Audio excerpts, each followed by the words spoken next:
Time for the peer pressure segment of the program. Jeff Wagner, are you there? I'm here. He is here.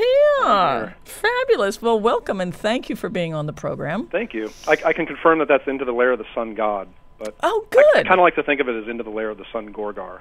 Ah. The pinball machine? Of course you would. When I called Jeff before, he was getting ready for his appearance. He was lashing his furs and grabbing his sword for this program. So thank you for really being in. You're welcome. Faux furs, by the way. Faux furs. Yeah. Oh, very good. Very good. We appreciate that. Yep. So, Jeff, you're on the program here because you're a noted metal journalist, and you've written a book, which I would certainly like to talk about. Sure. It is Mean Deviation, 4 decades of progressive metal. That's the one. When did the book come out, and how long did it take you to write the book?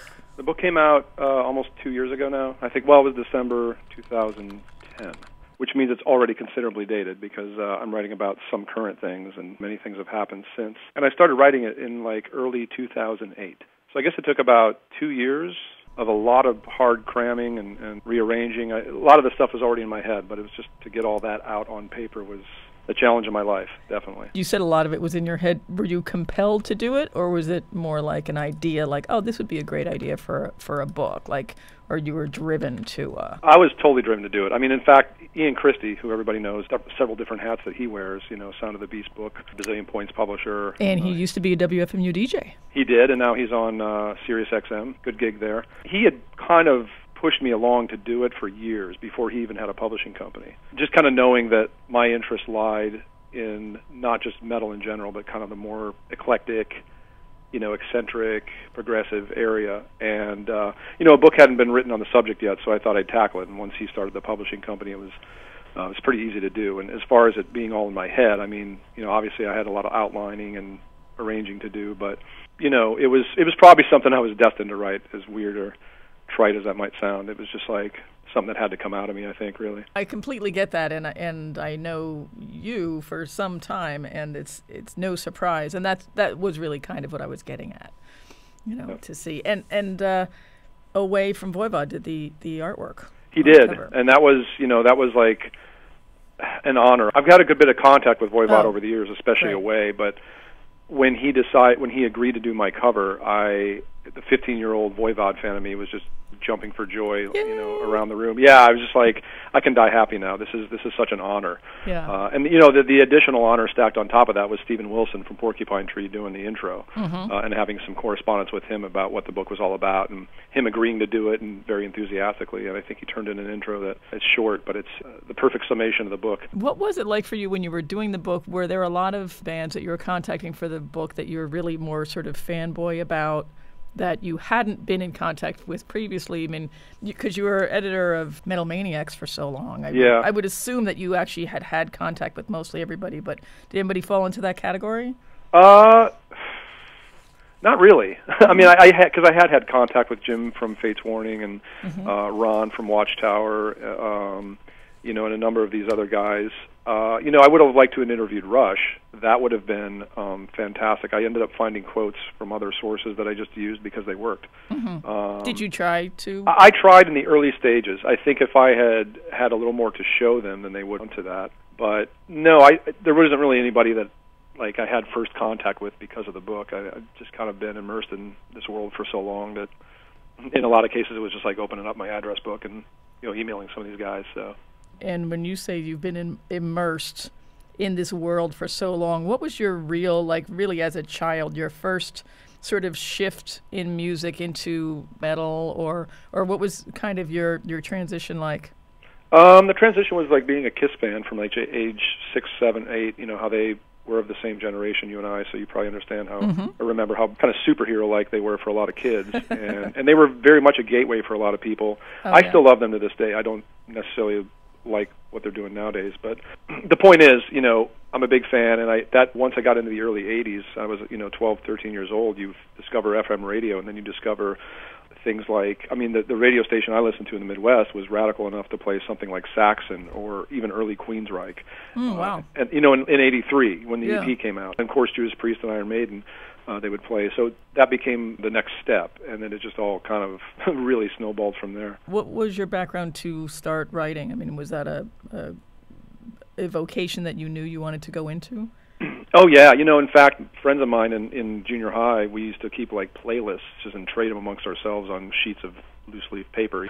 So we were already kind of getting into the total geek world and doing a lot of listening, and I think that prepares you for kind of becoming more of a super fan, I guess. And basically, I was buying some fanzines and magazines like Metal Forces and stuff. I knew that I wanted to write on a more regular basis, so I think I got in touch with a couple smaller fanzines. Anti-Poser was one of them from Canada. Here and there, I just contact people and go, hey, can I do a Metallica review? Whatever it was. A classic case of one thing leading to another and following your passion. And by the mid-'90s, I'm working at Relapse Records. A couple years later, I'm working at Metal Maniacs as an editor, so it was all kind of... It all fell into place? All fell into place. Yeah. I've had people ask me, oh, hey, dude, how do you get into doing what you do? And, I'm like, well, there's no school for it. And I would also never tell you to, drop out of college like I did to pursue it, because you got to find your own path. And my path was an unorthodox one that I wouldn't recommend anybody else do, but it worked for me, so... Did you get any advice on the way in terms of just following your path or in writing in general that you thought was some of the best advice you ever got?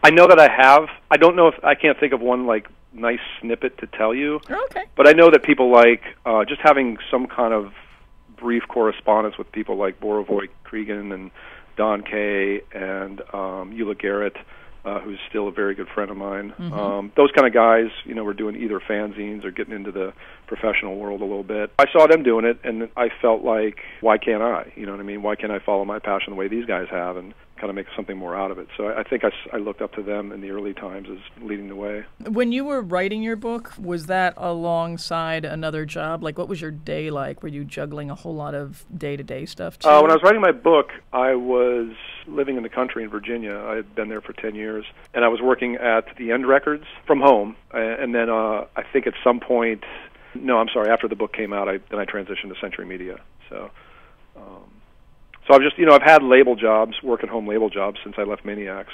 My thought is that if you're taking on a labor of love, there's nothing else you really want to do. Yeah. So you're sort of like, oh, yeah, right, I've got to put in half an hour of work, and I've got to go back to the book. Right. Well, here's what I did. I mean, in 2001, when I left Maniacs, I was jobless for 6 months. That was by design. I wanted to get settled down there. There were a number of books, actually, that I was set to write. I mean, everything from, Rob Halford's biography, which still is unwritten. He wanted me to do it. We had approached a couple of publishing companies, fell through for one reason or another. I was talking to Slayer's people about a book. It didn't go very far. A couple other things happened, but what I realized was how am I going to write a book and maintain a day job? I'm just going to be frazzled at the end of the day. There's no way I can write that way. Right. So I just kind of put the book idea on the back burner and started working for Century Media in 2001, who I'm now back with. So I just did the label thing for a while, and when this book opportunity came up, it was something I was so passionate about and so wanted to do more than any other book opportunity I had, previous to that.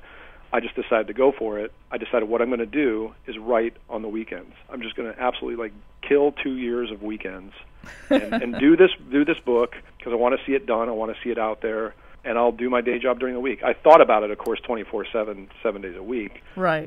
And I would make notes, and I would do a little bit of writing here and there. But most of the really intense work was done on the weekends for about 2 years, and it was a lot of work. It really put me in my own cocoon there for a while. And can you tell the listeners how is your book laid out? Is it more timeline-wise or by band, or what was the way that you decided to structure it? It starts out timeline-wise. It starts with looking at progressive rock and going back to what I think was a very pivotal year, 1967, where you had Frank Zappa's first album, the Beatles' Sgt. Pepper's, the first Pink Floyd album. These very album-formatted type albums where it wasn't about singles anymore. And these bands were, in effect, at the time, progressive. So I start there. I get into the 70s, early metal, looking at even early Priest and Scorpions, who were definitely a bit more eclectic than they ended up being. And then just kind of take it into the 80s. Once you get into the 80s and 90s with what I'm calling progressive metal, which is a wide definition, it was very hard to timeline, and I just kind of more took it by either geography or style, and went from there. It's quite a large umbrella once you get into that part of the book. Yeah. And it's got a beautiful 16-page color spread. I mean, I think the stuff that Bazillion Points does in terms of the books they put out, they're works of art. I mean, they look beautiful. So, Yeah. Even if somebody reads my book and thinks that, the writing sucks, I'm glad that it looks amazing, because it really does, The writing does not suck, Jeff Wagner. You're a very talented individual. I'm going to assure the listeners that it definitely doesn't suck. Is it available on the Bazillion Points? Right? Bazillionpoints.com. Of course, Amazon. I've seen it at Barnes and Nobles before. I've seen it at smaller bookstores. So it's totally out there. Obviously, today's world, you can just Google it up and order it within 2 minutes. You know what I mean? But yeah, bazillionpoints.com. I believe they still have signed copies, and they have like a little sort of pin of the cover artwork by Away. Oh, really? Yeah, and I don't think you can get that anywhere else. So it's kind of a cool thing. Put it on that's very on your cool. denim, fly the flag, that kind of thing. At last year's Roadburn, and that's actually where Jeff and I reconnected. We've known each other for years, and then we ran into each other in the Netherlands. Yeah, I think was it at the Voivod press conference? Yes, it was. Yeah, there you go. And how did that go? Where you were the Q&A facilitator, moderator? Eula Garrett lives over there now. His girlfriend is a big part of the Roadburn organization, and they both know what a big Voivod fan I am. So because they were curating the event and they were playing 2 nights and they wanted to do a Q&A, I guess they do that every year with the curator, they asked me to do the Q&A. And of course, I was happy to do it. I mean, anything to do with Voivod, I'll step up. I'm with you, brother. Yeah, I know you are, and no wonder we met at the press conference right, again, right? Yeah. We reacquainted. I recognized you and thought, well, no wonder. I imagine that's why you were partly there. Absolutely. That's why I went. To see the gods. Of course. And so happy to support them. And what's your view on Voivod, Mach, whatever it is? I mean, we can talk about lineup changes, but without Piggy and really going on with a new person on guitar, what's your take on the genesis of Voivod? Immediately, once Piggy died, it just seemed like Voivod could not continue. He was a main riff writer, obviously hugely significant in their style, their sound, that very particular Voivod thing. But it's one of these things where, like, I think time finally caught up to this always underrated band, and people kind of gave Voivod a lot more credit or became more interested in them as a whole. And the band had to kind of like answer to that and play some live shows, and I think they did some Piggy tribute shows, and kind of all that coalesced. And I think the rest of the guys in Voivod realized, look, there's still a demand out there for us. There's a love for us out there, and that wasn't always the case. They were always kind of this odd band out for a very long time. For a long time, they've had a lot of ups and downs, and with Blackie, the original bassist, back on board, I think. They've got 3/4 of the original Voivod lineup, and I don't think there's anybody else in the world that could do the job that Daniel Mongrain is doing with them. Absolutely, he's unbelievable. And this guy learned guitar largely because of Piggy. He was a huge Voivod fan himself. He's a Canadian. His first metal show was a Voivod show, so he's just kind of like he's the one. He's heir apparent. He's destined to have this gig, and you've seen them live with him now, and I've heard the new album, and it's totally incredible, and he's a huge part of why it's incredible. So I'm all for it. I think it's fantastic that they're going on, and they have a lot more attention on them now than they have for a long time. Well, it is, and they do really deserve it, and it's wonderful to see when you've rooted for an underdog band for years, for them to get their just desserts, or at least some recognition. We have a question from a listener. They want to know, if Rush are such a smart band, why are their videos so hysterically terrible? Well, I mean, that's an easy one for me to answer, because I think some of the best bands in the world have hysterically terrible videos. I think the medium of video is a mostly unsatisfying art form, I guess I'll say. I don't like it. So let great bands like Rush make bad videos. I don't really care about video, so that's my easy way of getting out of that answer. Okay. But I think they're more an album band. They're more a song band. I mean, they're more a band that create the image in your mind when you listen to them. There are probably like 5 truly great music videos out there. I know that's my belief. Well, I'm one of those people that doesn't even look at music videos, so I could care less. Yeah, quite honestly. I gotcha. So you are here to be a guest DJ. I would like to start your set and talk a little bit about what it is that you're presenting here today. Sure. Really, I thought I've done a lot of interviews about the book, and those are kind of winding down because it's about 2 years old. I mean, it's still a relevant book, but I thought I don't really want to go all prog metal with this. So I thought I'd just take you and the listeners through like a very virtual and kind of random walk through my music collection. Not the non-metal stuff, because this is a metal show, because I have a ton of non-metal interests. But so that's what I did. Basically, we're going to start with a band called Solefald from Norway. Very eclectic and weird band. I'm not sure how to label them, but they're just one of those great kind of post-black metal Norwegian bands along the lines of Arcturus or, Enslaved or, any number of these guys. And this particular song is like a very much like a kind of this pagan Viking metal thing, which I don't think they've gone that far into that world as much as they do on this song. It's kind of a fun song to start with. For the old schooler like me, it reminds me a little bit of Skyclad and Manowar. I'm sure some younger kids will think of like Fintroll or Corpiclani maybe, but it's all Solefald, so that's where we're starting. All right, very good. So my guest is Jeff Wagner. He is the author of Mean, Deviation, the 4 decades of progressive heavy metal. You can check out the bazillionpoints.com website to acquire the book, and it is available on Amazon, etc.